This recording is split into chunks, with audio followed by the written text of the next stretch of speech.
Jai Swaminarayan. Today let's read the 11th passage from the second Gadhadā. This one is called All Karmas Becoming a Form of Bhakti. Literally, karma means action, and bhakti insinuates loving devotion. So this passage is about how all of our actions become a form of loving devotion. I must apologize beforehand also, as at the time of recording, my body is sick, but what better time to read from a spiritual scripture when there's a need for some healing grace. So I hope you'll bear with me and enjoy the healing that may come, certainly spiritually, as we read through this passage. On Shravan Vadi the 5th, Samvat 1878, or the 18th of August, 1821, Swami Sri Sahajanandji Maharaj was sitting on a large decorated cot under the neem tree in front of the mandir of Shri Vasudev Narayan in Dada Kachar's Darbar in Gadhadā.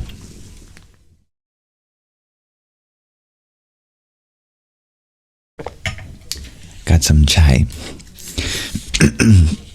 He was dressed entirely in white clothes. At that time, an assembly of munis as well as devotees from various places had gathered before him. Thereupon, Sriji Maharaj said, after listening to all of the scriptures, some people believe that they only deal with dharma, righteous duty, art, and kam. I'm unfamiliar with what art is, and kam, I imagine, has to do with desires, but by context, I'm sure we'll figure it out. Thinking thus, they themselves also perform pious karmas such as yajnas, sacrifices, observances, etc., only for the attainment of dharma, art, and kam. As a result, they enjoy the fruits of such karmas in Devalok, Brahmalok, or Mrityalok. These are various abodes which one can reach through karmas alone. Therefore, the pious karmas that a person performs while harboring a desire for dharma, art, and kam all become sattvic, rajasic, and tamasic. These are the adjective forms of the three gunas.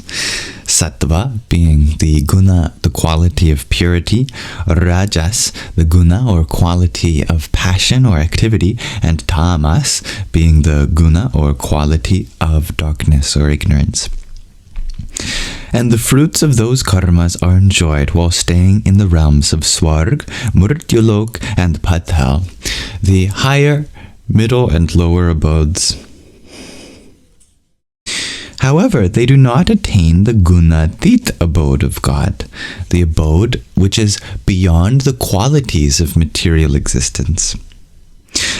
As long as one does not attain liberation, the miseries of births, deaths, and narak, even hell, do not subside. So, if one abandons the desire for the fruits related to dharma, art, and kam, and if one performs pious karmas only to please God, then those pious karmas become a form of bhakti, loving devotion, and aid in the attainment of liberation. Thus the verse from the 33rd and 34th verse of the 5th chapter of the 1st canto of the Srimad Bhagavat. I do my best to pronounce the Sanskrit.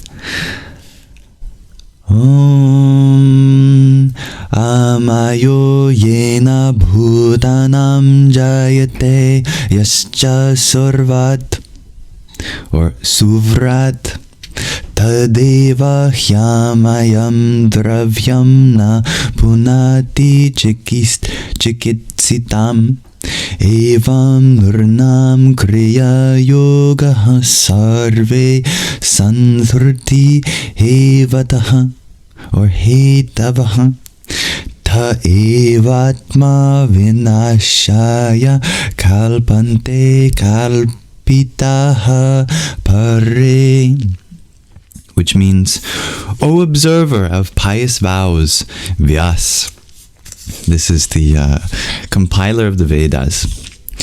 Does not the same food, for example, ghee, which causes illness in beings, if purified and prescribed by a qualified doctor, cure that illness? Similarly then, if all of one's karmas, which normally cause one to pass through births and deaths, are offered to God instead, those same karmas are destroyed, i.e., no longer capable of causing births and deaths, but instead lead one to one's liberation. The essence of this verse is as I have described earlier. However, this fact is actually very intricate, and if it is not fully understood, then on seeing a devotee of God behaving in the same way as all ignorant people do, one would perceive flaws in him or her. As a result, the person who perceives the flaws would be consigned to Narak, the lower abodes. But, in fact, there is a vast difference between the activities of a devotee of God and the activities of one who is not a devotee. How? Well, all the activities of someone who is not devoting their actions to God are for pampering their indriyas, their senses, i.e., they get sense gratification.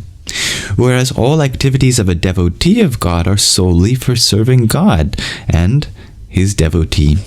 As a result, the devotee's activities are a form of bhakti. Oh my goodness, pardon me. A form of loving devotion. Moreover, bhakti, loving devotion, is like jnana, knowing wisdom, in the sense that both are a form of non-karma, non-action. Hence, all of a devotee's activities are in a form of karmas that do not cause attachment. Thus, the verse in the Bhagavad Gita, arising from the 18th verse of the 4th chapter, Karmanya karmayaha pashyeda karmani cha karmayaha Sabudhiman manushyeshu sayuktah krutsna karma krut. The meaning of this verse is as follows. If a person sees non-karma, in other words, jnana, knowing wisdom, in the karmas performed by the devotees of God for the purpose of pleasing God, and they see a non-believer or someone who's not devoting their actions to God, who has adopted the path of nivritti, beyond thoughts, as drowned in karmas, then such a person is said to possess jnana and is the most intelligent amongst all people. They are a yogi. They are worthy to attain liberation and are kritsna karma krita. Kritsna karma krit. Sorry, that one was rendered in Devanagari. Oftentimes when there is a Sanskrit verse, there is a Latin transliteration that I can read, so I have to rely just on my Devanagari reading abilities to pronounce that. In other words, that means they have performed all karmas. Therefore, if in any way a person perceives a flaw in a devotee of God who, by God's command, performs karmas for the purpose of pleasing God, then adharma, the lack of righteousness, and its retinue will enter and reside in the perceiver's heart.